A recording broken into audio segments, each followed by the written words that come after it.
Swayam Prabha. Digital India. Educated India.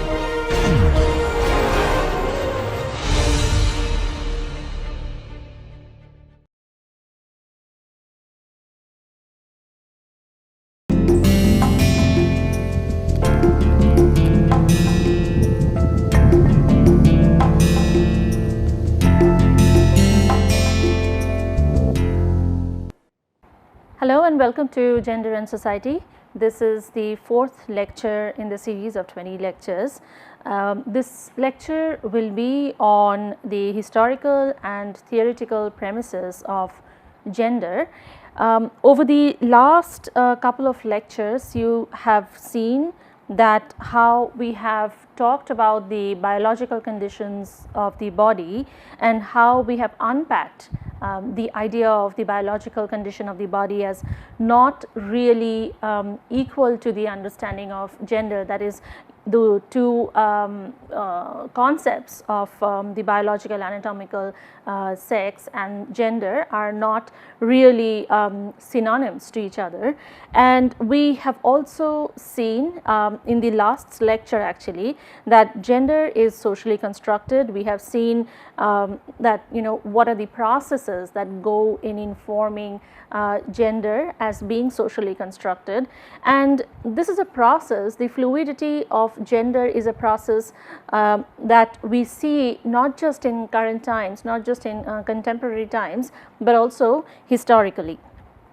And we have also seen that the idea of sexuality, the idea of sexual orientation is different from how we understand with regard to the anatomical condition versus gender. So this is the third concept that we talked about, that the sexual orientation of a person refers to the affinity of a person towards a specific gender, and the sexual orientation and our gender identity are separate. So there is distinct parts of our overall identity. So we have actually gone back and forth and talked about these concepts, and we have seen that how there are various social processes that actually take place to actually inform and influence these concepts.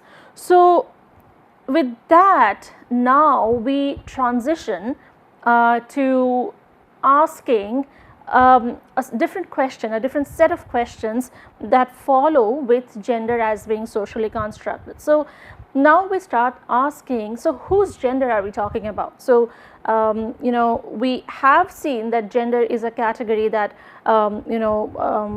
evolves through time and space, but then even if we address to this time and space idea, the dynamics of time and space, whose gender are we really talking about? So we see that a scholarship has invested much to look at how gender evolves as a category of differentiation. So we have seen that gender can be and often is a category that is used for stratification, for differentiation.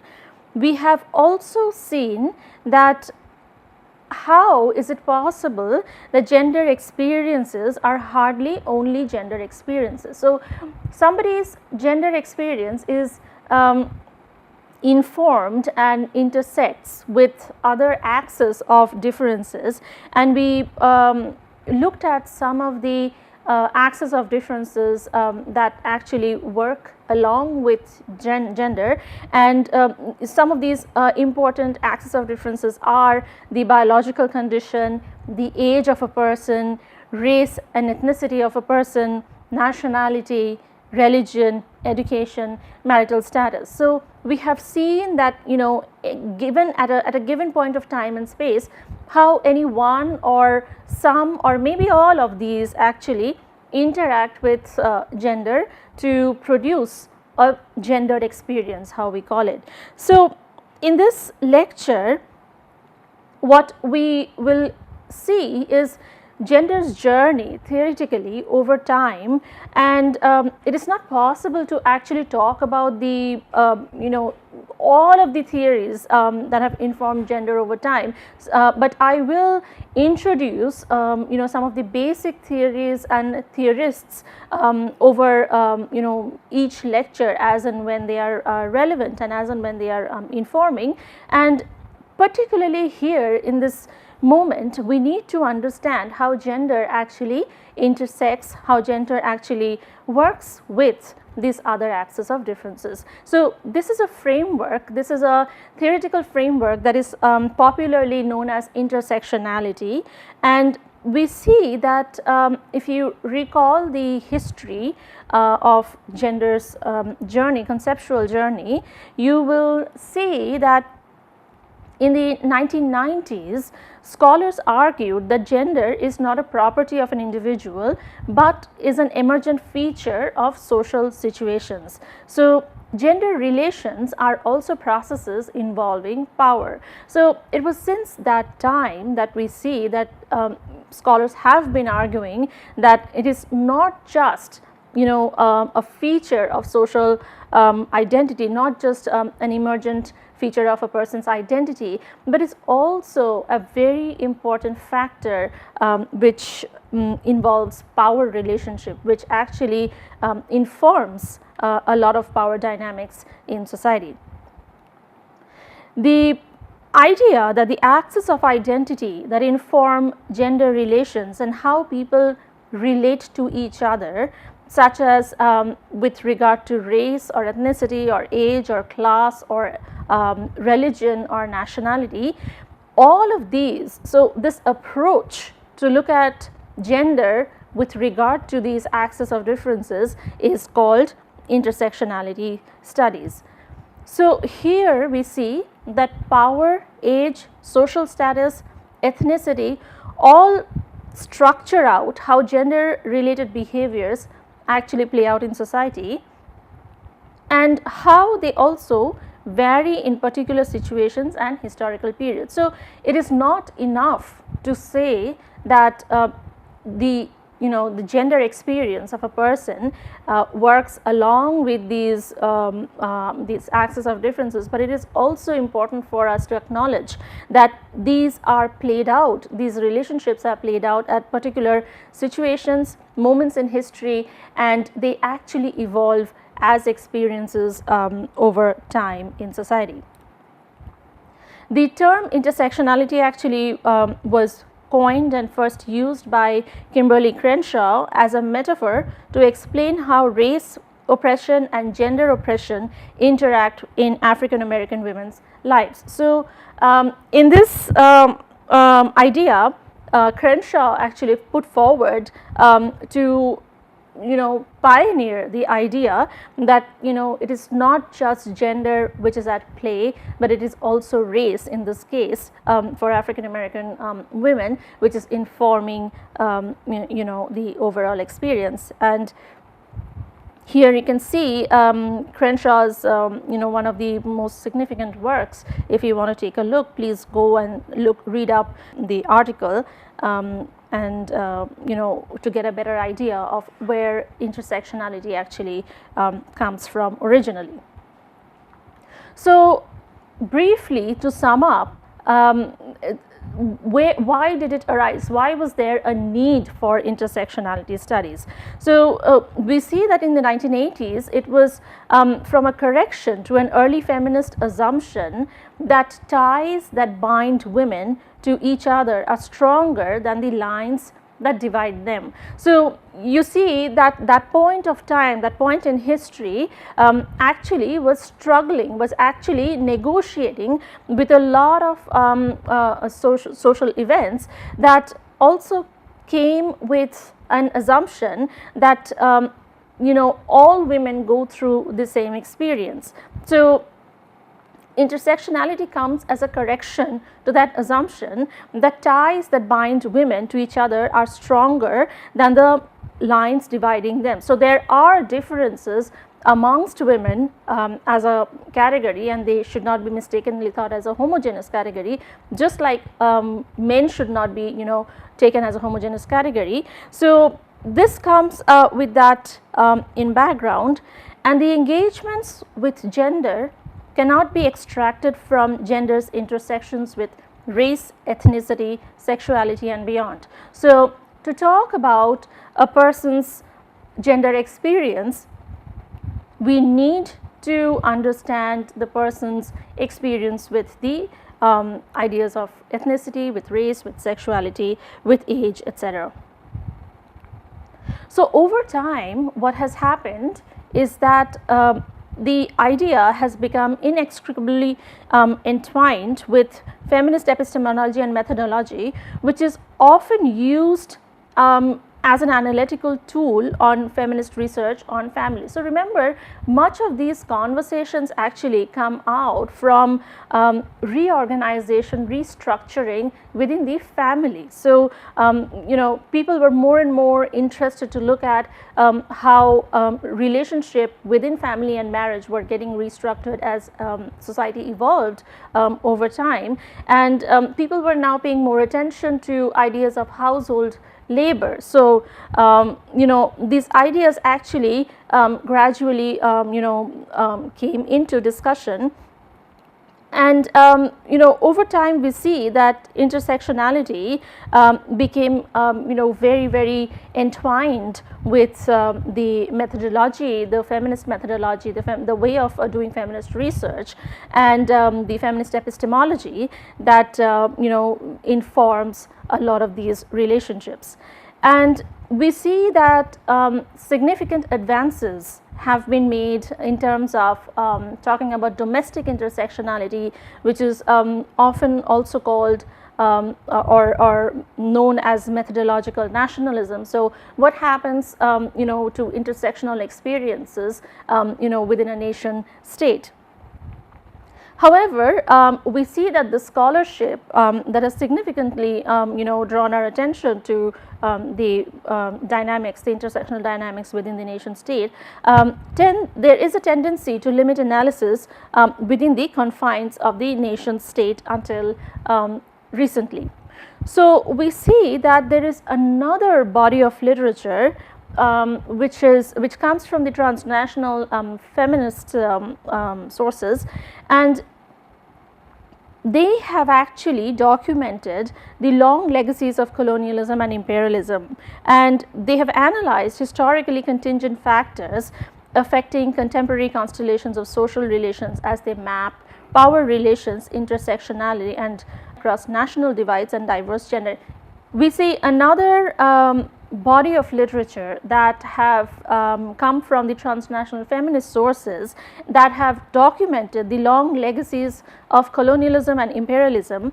They analyzing historically contingent factors affecting contemporary constellations of social relations as they map power relations intersectionally across national divides and diverse gender regimes. And Grewal and Kaplan, to you know, cite here, they have actually talked about you know, these transnational you know, efforts of feminists to actually you know, document in some ways these very varied experiences.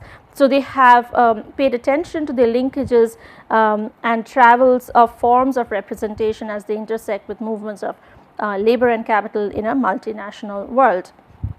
So, with that we have an understanding that our experiences of race, class, gender, sexuality, they intersect to produce a social location of power. So, remember, in the first lecture I introduced you to the idea that human beings have social locations, and here we are adding another factor here to the social location. We are adding a power dynamic. So, the experience that we have with regard to you know, the intersection of all of these axes, they actually produce a social location of power. Any individual within the social order experiences different forms of privilege and subordination depending on their race, class, gender, sexuality and nationality. So, your experiences are actually either privileged or subordinated by virtue of your intersectional social location. And because of these, because of each of these constructs is hierarchical, intersecting forms of domination produce both oppression and opportunity. So, we see these categories with these concepts, these differences as not just standalone categories, but they are also mutually informing each other, and they are also hierarchical. So, there is a power geometry, there is a power play that is at play here, that can either give you intersecting forms of oppression or of opportunity. So, here you see that this is a one way you can conceptualize intersectional standpoints is if you can think of these axes as each of these circles that you see on the screen on the right hand side, that each of these circles, if you follow the legend, is an axis of difference. And I have included some of the important axes here, but this is by no means the exhaustive list. So, say for example, we have an intersection of gender, race or ethnicity, religion, social class or caste where it is prevalent, and nationality, then you see the red box here, that portion, this is conceptualizing intersectionality, this portion is going to give you a person's intersectional standpoint. So, this is one of the ways we can think intersectionality actually operates, intersectional experiences operate in society, is to look at the intersection of all of these axes, where they actually merge, or where they actually intersect, or where they actually mutually constitute.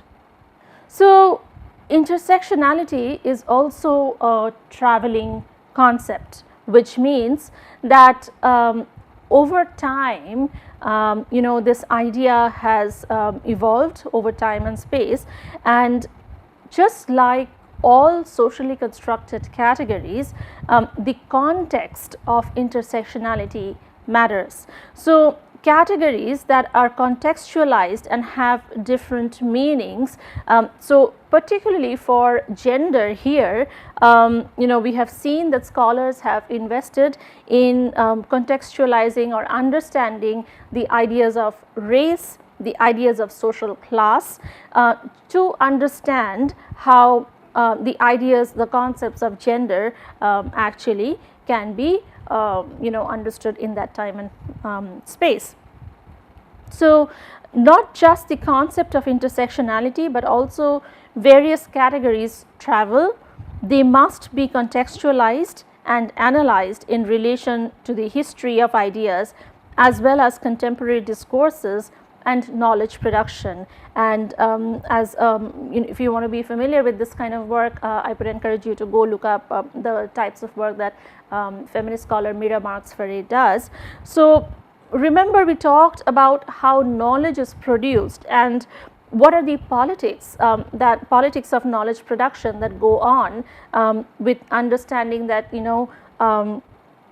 the journey that a concept makes over time is also a politics of knowledge production. So, this is what the idea of intersectionality as a traveling concept is, that we need to put it in the context of time and space. So, here I want to introduce you to a theoretical framework. It's also an analytical framework, however you want to look at it, to understand in a way the journey of intersectionality across scales. So, this framework is called Gender Geographies of Power, and it was proposed by anthropologists Sarah Mahler and Patricia Pessar in 2001, and over the years the scholars have published on the idea of gender geographies of power, more popularly known as the GGP framework. So, what does the framework say? So, GGP is a framework for analyzing people's gendered social agency, corporal and cognitive, given their own initiative as well as their positioning within multiple hierarchies of power, operative within and across many terrains. The gender geographies of power framework is intended to aid case and comparative study research and analysis of gender and its articulation with other socially constructed identities across transnational spaces. So, what Pessar and Mahler are trying to do in this theoretical analytical framework is to understand, how can we understand the gender dynamics across a transnational space, across a space that goes beyond national boundaries, and what are some of the elements that we need to look at as part of this model. So, what they propose is that GGP has some elements that constitute the framework. The first element is the idea of geographic scales. As you can see, that they talk about the scale starting from the body to the family, to the region, to the local, to the national, to the transnational. So, they talk about these ideas of geographic scale starting from the individual through the local, through the regional, to the national and to the transnational. And they talk about something called the social location. So, I have been talking about social locations previously also. So, they address the idea of social location here, that given a particular geographic scale, the social location of a person may be very different. And they also talk about power geometry, which other scholars have also explained as an idea of agency. So, agency and the ability of a person to do something or to be actively taking part in something, so gives rise to a network which forms a power geometry between people and places. So, they talk about this power geometry, and they talk about a fourth very interesting component, which is the imagination work. So, people imagine some of these dynamics, and they actually act on those imaginations. So, it actually reflects, the idea of imagination work actually reflects on several of these activities or processes that people take part in society, and therefore imagination work actually forms a very important concept or element for GGP. So, GGP has been one of the earlier ways of understanding intersectionality in transnational space. So, the elements of intersectionality across scales, if you have to analyze, if you have to start thinking through how you would be analyzing gender across these scales, one way to look at it is to first start by looking at the social unit. So, where do you want to start your analysis from? Do you want to look at the individual? Do you want to look at spouses, couples? Do you want to look at families? Do you want to look at social groups? So, what is it that a social unit or the unit of analysis, as it is also called, what is it that you want to look at? So, once you have understood that this is pretty much what I want to look at, then the next step is to understand at what scale do you want to look at what geographic scale. So, do you want to look at the process locally or regionally or nationally, globally, transnationally? So, what is the geographic scale that you want to look at? And the third component here is the idea of the intersectional standpoints, where you bring in the ideas of the axis that you think would be most important to inform gender relations. So, Do you want to look at gender? Do you, of course you want to look at gender, but do you want to look at, race relations? Do you want to look at caste relations? Do you want to look at religion, language, education, etc.? So what is the intersectional standpoint or standpoints that you are interested in will inform your selection of the axis of differences in this element. So this is one way of understanding, analyzing intersectionality across scales. And when I say scales, I mean both geographic scales and social scales. So if we look at some of the recent works on intersectionality, and why is there a need to understand this concept, this this experience, intersectional experience, not just in a particular space at a particular time, but also why do we need to look at a transnational level? Why do we need to understand intersectionality better, with a broader aperture?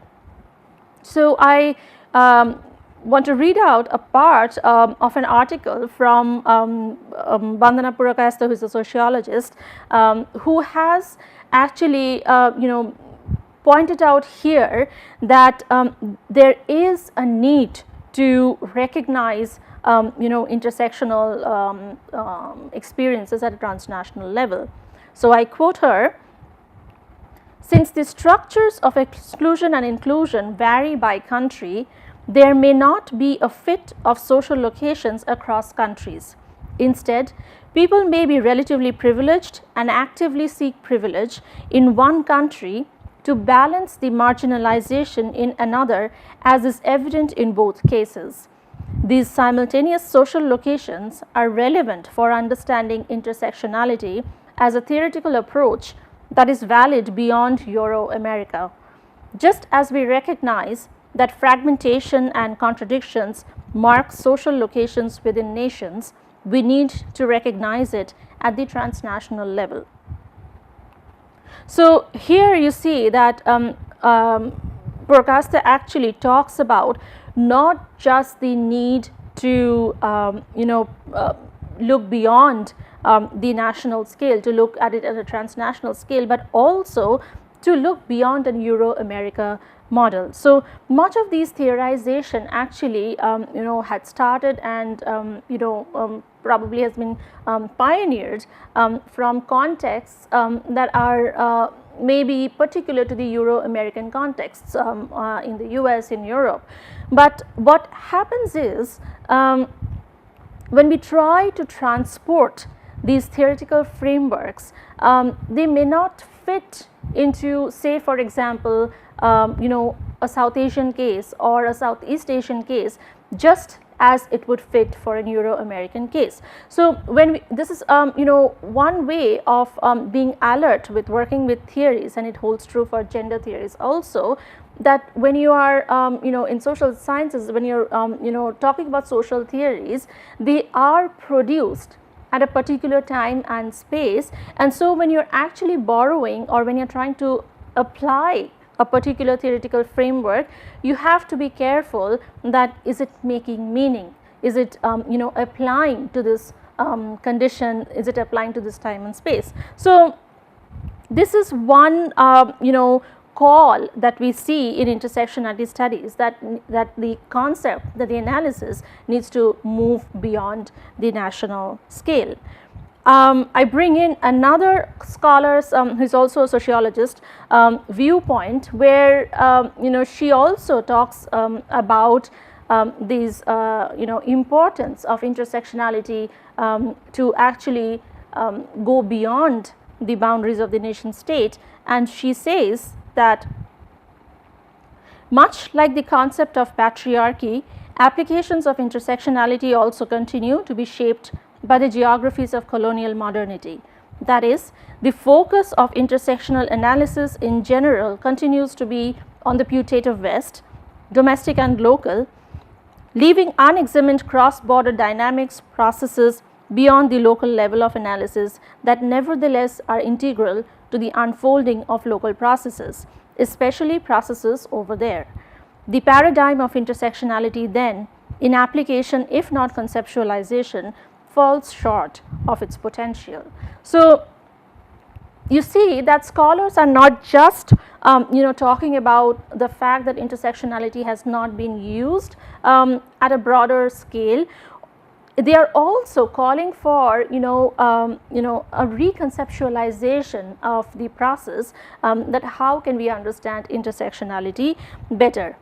So, just to remind you that we have been talking about here primarily in the Euro-American context, and with the regard to particularly with regard to race and ethnicity. So, we need to clarify here some of these concepts, such as the concept of race, the concept of social class, the concept of social stratification. So, to start with, how do we understand race? So, again, I want you to start thinking or in a notebook, start taking down or start noting what is your idea of race. So, assuming that you have noted down some of your ideas about what you understand to be race, let us now go through and see what we understand by race in social sciences. So, race refers to an externally imposed system of social categorization and stratification. So, it is a category, and it is a category that stratifies people in society. There is no true biological race that exists. For example, the connection between race and biology is questioned. Rather, human groups must be placed on a continuum. This is what current scholarship on race and ethnicity studies talk about. Race typically refers to some set of physical characteristics granted important by a society. So, oftentimes what happens is a biological attribute such as the color of the hair or eyes or pigmentification of the skin, they actually get social acceptance or do not get social acceptance based on the social arrangements. So, it is a physical characteristic of a person that is getting attributed by society as race mark. And race, just like gender, is a social construct. So, we see that over time race is an idea that has been constructed in human society, and the links of race with biology is not strong enough or convincing enough. So, here I want you to actually go to this website and take a look at this educational video that was put forward by the American Anthropological Association, that gives a very nice idea of how race becomes a social construct in a society that has gone through prolonged histories of colonialism or imperialism or migration. So, this video actually talks very nicely about how race becomes a social construct in the American society. And also please go to this website here that you see, understandingrace.org, where you can actually see this project by the American Anthropological Association that they take you through a virtual tour to educate you that how race becomes a social construct. So, please take your time and visit these two websites to get your ideas about race clarified.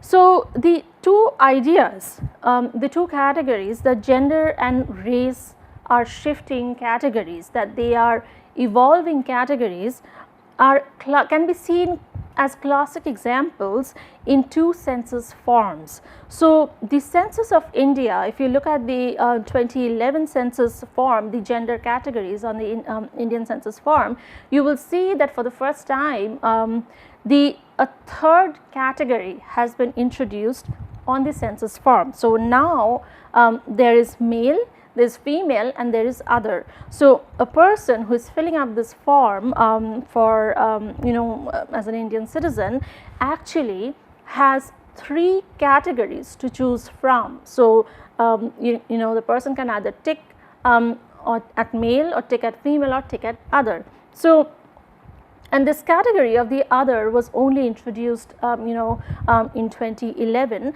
but it also shows a fact that even the biological condition of the body is not neatly divided into 2 categories. So we need at least a 3rd category, even if we cannot give a name to it, or we do not want to give a name to it, we at least call it something that is not male or female. So the census form of India is a classic example that not just gender but even biological condition can be socially interpretive, can be shifting over time, the idea that we assume for ourselves in society.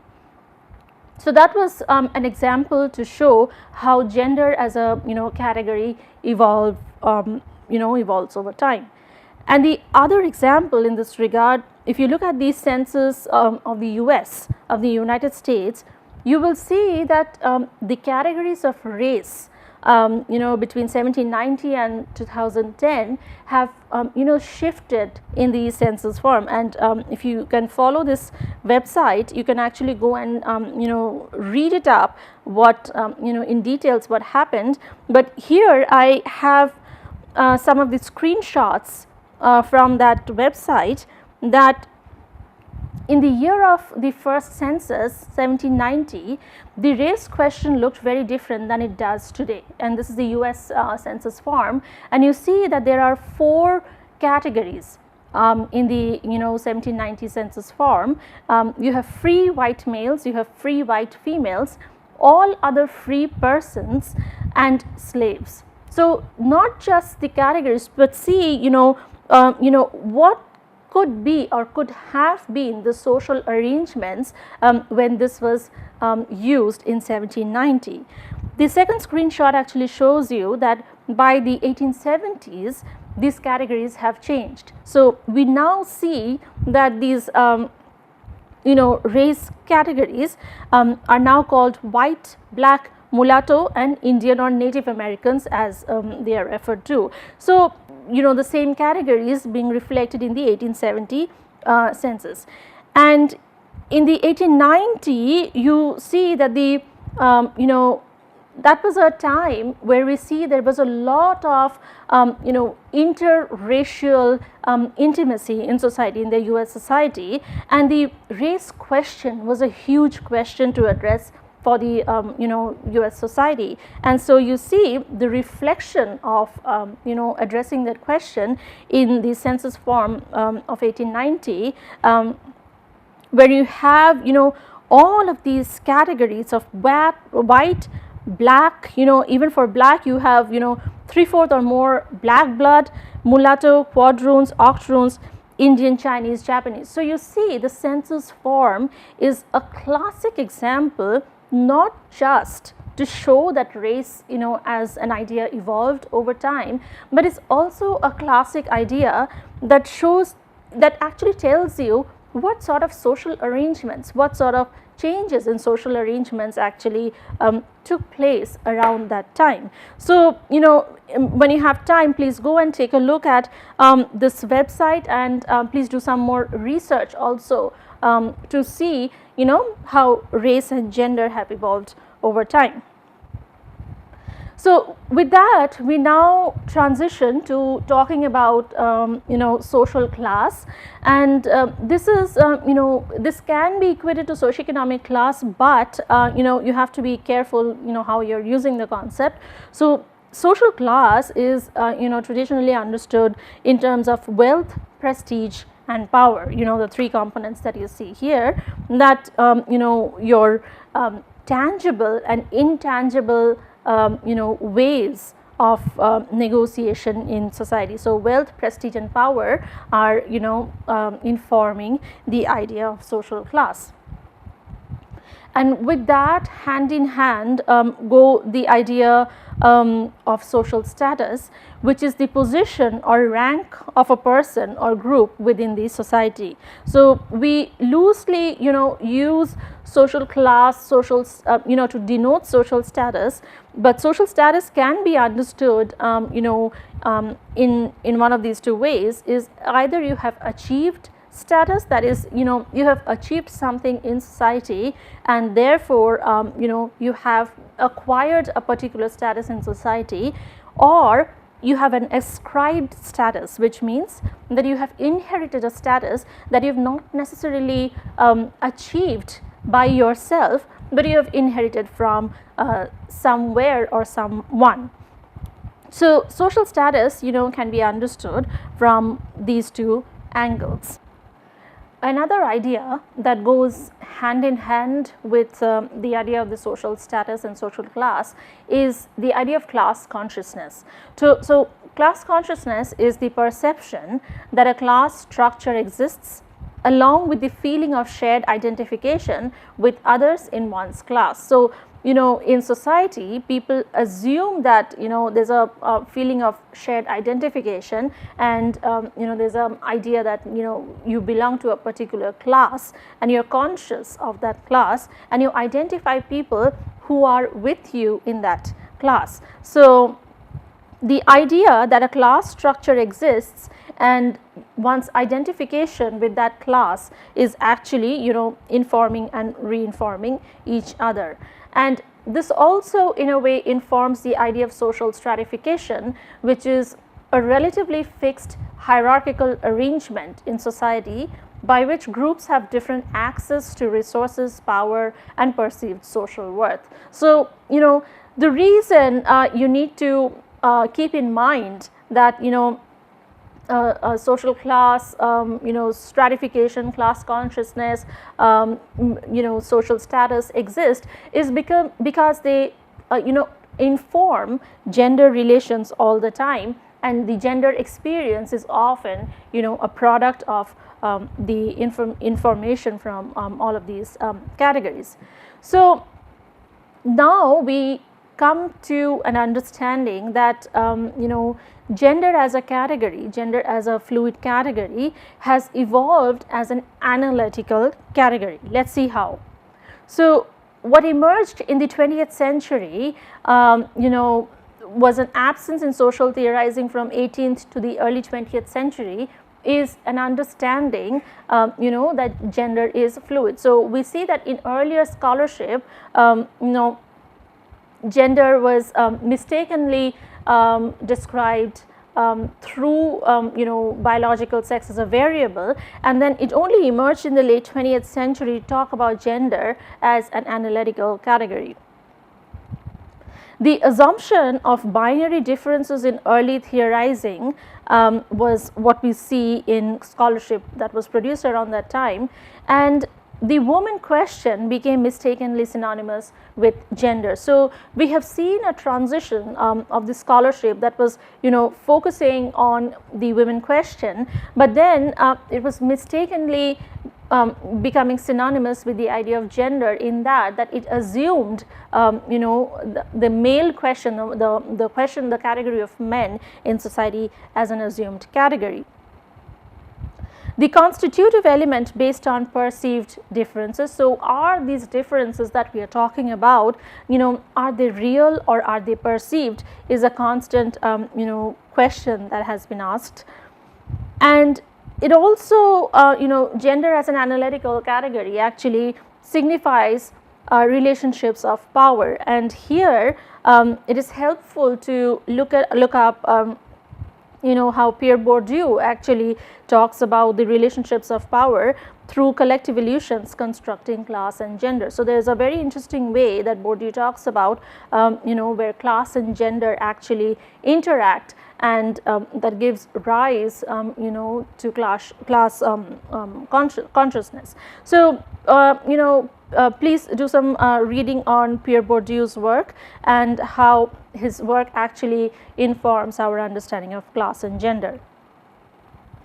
And then gender, the idea of gender as subjective fluid concept through time and space, we have seen that in the last few years we have seen a lot of significant works from scholars such as Gayatri Chakraborty Spivak, Mrinalini Sinha, Latamani Partha Chakraborty, Deepesh Chakraborty, Rachana Majumdar and Stoller, who have actually used and who have actually talked about gender in a subjective fluid manner and also in a socio-historical context. So we have seen these scholars have given us some of the very important critical angles to look at gender as an analytical category, not just in current times but also socio-historically. So historically the dynamics that has happened to inform gender as an analytical category.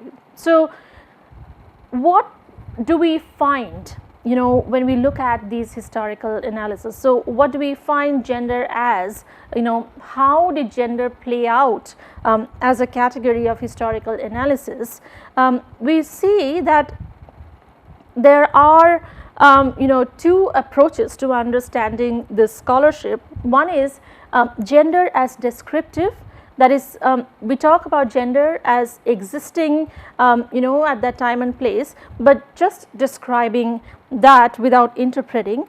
And then gender as causal. So we ask what we see and at that time, so why does it happen? So that how and why is something that we need to bring into conversation, bring into focus to understand how gender has been used as a historical category of analysis.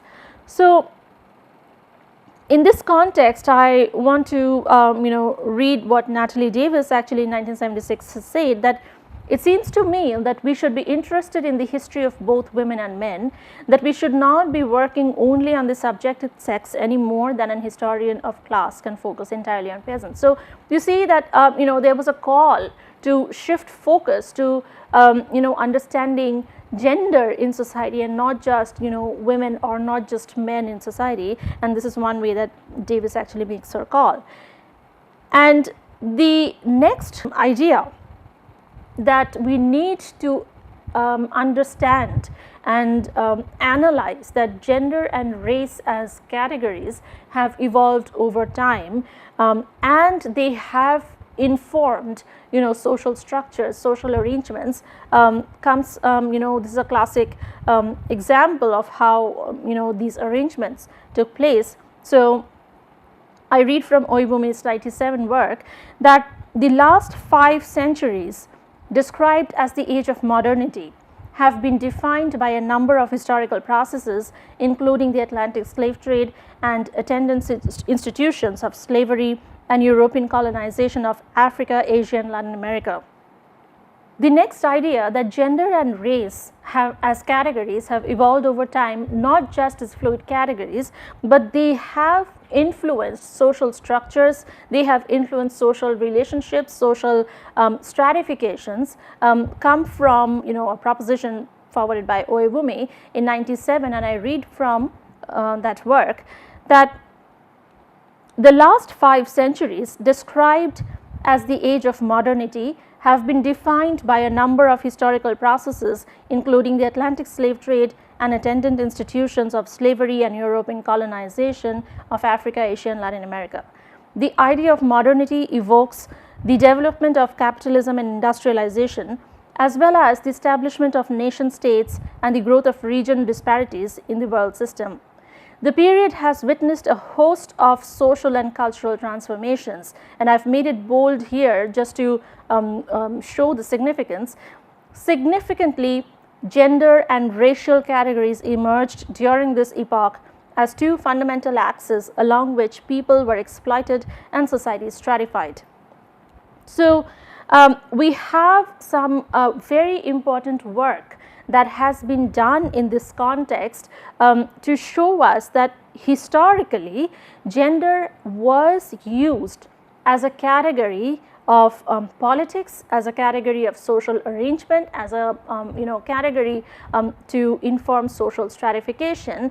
And one of the classic works in this respect, in the respect of South Asia, has been done by Mrinalini Sinha.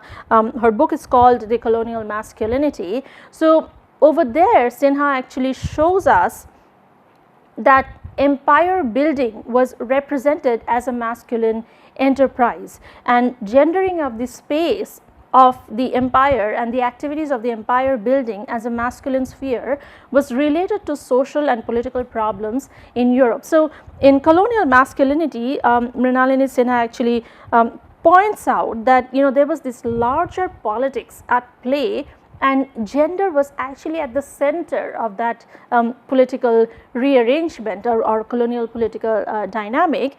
And the idea that the making of the imperial race led to the restoration of manhood, and this was done through athletic activities, scouting movement, adventuring, and so on and so forth. So there were actually deliberate attempts to put social negotiations around gender at play in the whole colonial masculine enterprise. And in this book actually she talks about Sinha actually talks about in Colonial Masculinity the dynamics between the masculine Englishmen and the effeminate Bengalis. That's from the title of the book. So please go and take a look at this book. It's a very important work which talks about the use of gender as a historical category, particularly in the South Asian case. The second set of work that has been done in this regard to use gender as a historical analytical category was seen for example from Anne Stoller's work. The title of her book is Carnal Knowledge, where Stoller talks about how gender negotiations again lay at the center of colonial politics, and she takes us through a journey in that work where she talks about not just gender but also these cultural categories of being European in Europe versus being European in colonies. So these categories of being European, of inclusion and exclusion into a category, that was also regulated through gendered and sexual regulations. And much of these negotiations of being European or being a native or being European in Europe or European in colonies actually was informed by the conjugal and domestic life of both colonizers and their subjects. So this is another important work that I would recommend you to take a look. It's Anne Stoller's Carnal Knowledge. And in that work she also talks about the idea of concubinage and why at that time, at that colonial moment, was it an accepted form, an accepted social norm. And she also provides us with an answer that because it was the cheaper way of serving colonial interests of expansion. So a practice that would otherwise will not find a social sanction, that would otherwise not be an accepted social norm, was actually accepted at that colonial moment because it was a cheaper way, it was an effective way to build an empire. And so this something as questionable as that also came with the question of possession over children. So we see that in Stoller's work she actually talks about the politics of possession over children over time, and she also talks about the ideas of social embeddedness of sexuality. So what constitutes morality changes over time. So how we understand what is socially moral and what is not actually also shifts through time. And this is a classic example that Stoller uses in her work to show how that actually shifts.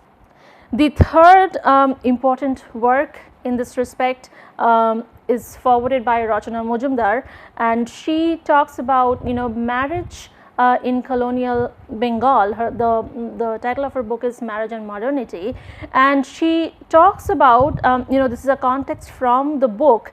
She talks between 1870 and 1956, there is a period stretching from the appearance of the first matrimonial advertisement in Calcutta, in a Calcutta periodical, and she gives us the idea that these ideas of succession, of ownership of property actually was revised over a time, and this was done through the modernization of families. And she actually puts forth an argument that we oftentimes think that the transition from an extended family to a nuclear family structure is probably the route to modernization, and also from negotiated marriage to marrying of individual choice is again the route to modernization. But she actually challenges that idea and shows us that that is not always true. So this is another very significant piece of work. It's by Rachana Majumdar, Marriage and Modernity, and she also talks about an idea of new patriarchy, where we see that there is a rearrangement of the patriarchal system in colonial Bengal at that point of time, and several gender roles within the family changed over time, giving rise to a new patriarchy. And it's a classic way for us to understand that even the idea of family can be fluid. So if you get a opportunity, please read her work, Rachana Majumdar, Marriage and Modernity. So with that, I want to conclude this lecture on understanding some of the historical contexts of how gender has been used as a category of analysis, and I want you to think through what intersectionalities with regard to gender, if race matters, if class matters, if ethnicity or sexuality matters, can you find, and what do they mean for you? So I want you to take a moment to understand what intersectionality is, and how does intersectionality actually converse. It actually is in conversation with gender, with these axes of differences, and what meaning does it bring to you? So you can either think of yourself, your intersectional position, or you can think of somebody else's intersectional position if that's significant. So think through how intersectionality operates, and why does it matter for us to talk about intersectionality. If you want to do some further readings, which I would highly encourage you to do, please take a look at Crenshaw's work on intersectionality, the classic work. You can read up Gender Geographies of Power by Mahler and Pesar, and you can read up Colonial Masculinity if you want to understand how historically masculinity as a gendered category was used for colonial politics. So with that, I will conclude here, and in the next lecture I will take up the ideas around women's movements. Thank you.